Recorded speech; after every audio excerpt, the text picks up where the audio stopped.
Hello students, today we will perform the experiment to study some simple test of carbohydrates. So these are the two substances from which we have to see which carbohydrate is present, and these are the solutions: Fehling solution B, Fehling solution A, then Tollens reagent, iodine solution and Benedict solution.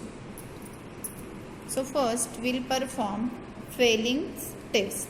Okay, so this A compound I have taken. Consider this compound as A and this as B. So in this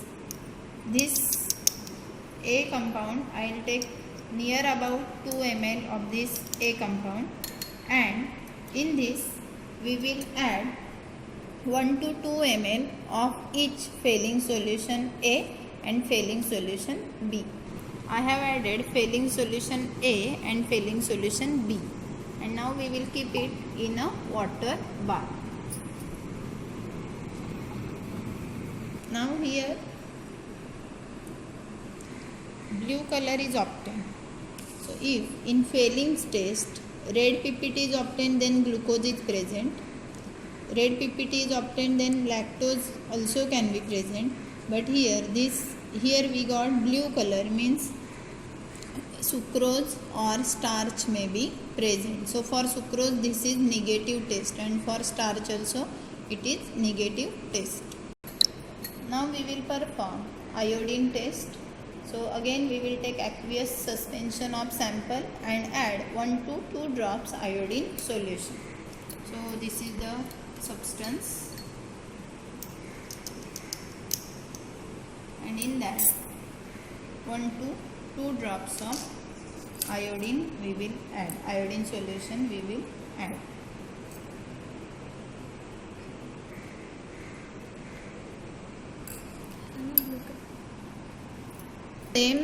Same sample I took on watch glass so that you can see the blue color.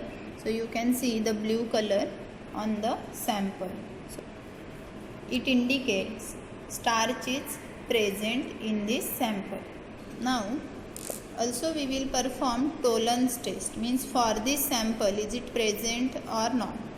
Okay, so 2-3 ml of aqueous sample of carbohydrate we will take and add to it 2-3 ml of Tollens reagent.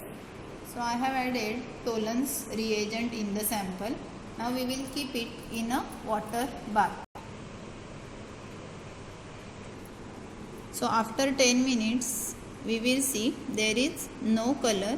So the inference is here. Fehling's test negative, negative. Now iodine test we got blue color, means there is presence of starch. Also we have completed Tollens test, so again negative for the starch.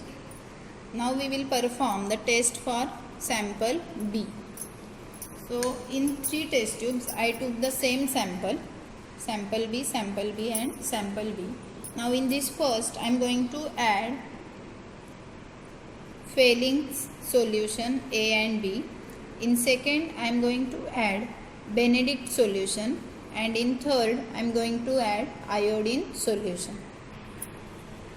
In this test tube Fehling solutions are added, and in this test tube Benedict solution added. Now both test tubes we will keep in water bath. So as there is no red PPT, means reducing sugars are absent. In this third I took the sample B and iodine solution. So blue color is obtained, means starch is present in the given sample. So compound A given was rice. So rice contains starch, and compound B given was potato. So it also contains starch. This is the third food sample.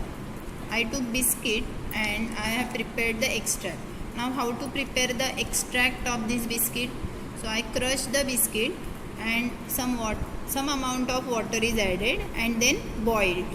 So that extract we have to take for the test. Now first test we will do, that is failing test.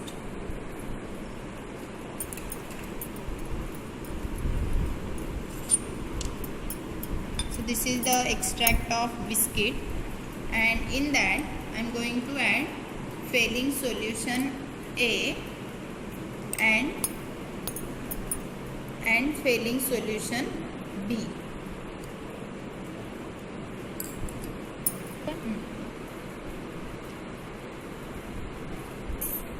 Keep this test tube in a water bath, boiling water bath.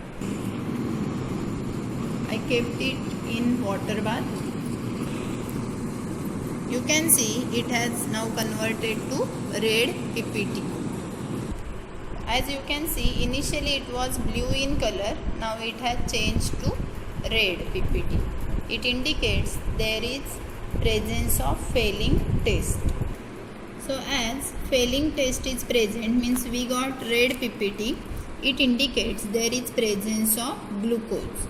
So if substance contains glucose, then in failing test we will get red PPT. Now next test we will perform, that is Benedict's test.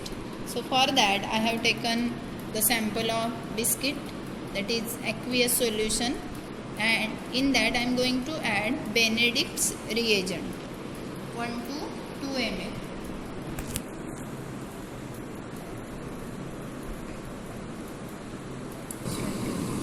Keep it in a boiling water bath and observe. So you can see reddish PPT is formed.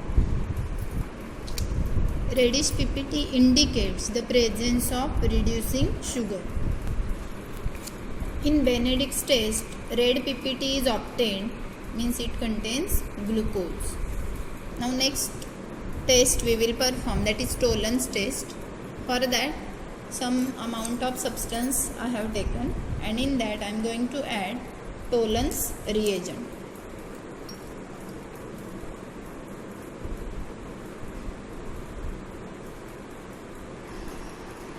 Here you can see there is no presence of silver mirror, so Tollens test is absent. Now next experiment, to study some simple test for oils and fats. So here I have taken groundnut powder, this I have taken groundnut, so these are crushed in a mortar, and that I am going to use for the test. So first test we will see, we will add some water in sample. If sample is immiscible, then oil or fat is present. So the sample is taken in the test tube, and I am going to add water in this. Now after adding water, you can see the two layers. Groundnut is settled at the bottom, means what? Immiscible. Sample is immiscible in water. So oil or fat present in the sample. Now second test we will perform, means we will add alcohol in the sample. So sample is taken in this test tube, and I am going to add some amount of alcohol.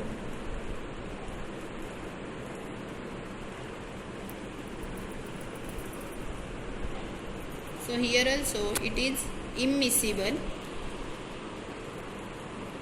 Initially sample forms lower layer, and when it is kept in water bath, it gets dissolved. See. Now third test we will perform. Here chloroform we are going to add in sample. If sample is miscible, then oil or fat is present. This is the sample, and I am going to add chloroform in it.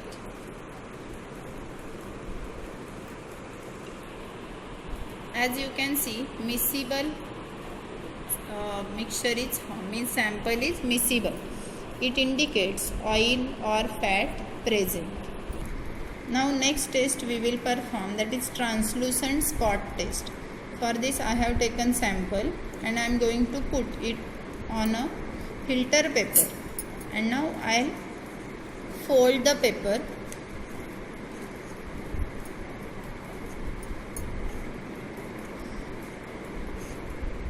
and press the substance after folding. So here you can see there are translucent or greasy spot on the filter paper. It indicates there is presence of fat or oil. Next we will see to study some simple test of protein. So for that I have okay, and now first test we will perform, that is biuret test. Now for performing this test I have first prepared the solution of the given sample I took, and in that I have added water. So this dispersion is formed, and this I am going to take for the further test. Sample is taken in the test tube. In this I am going to add NaOH solution.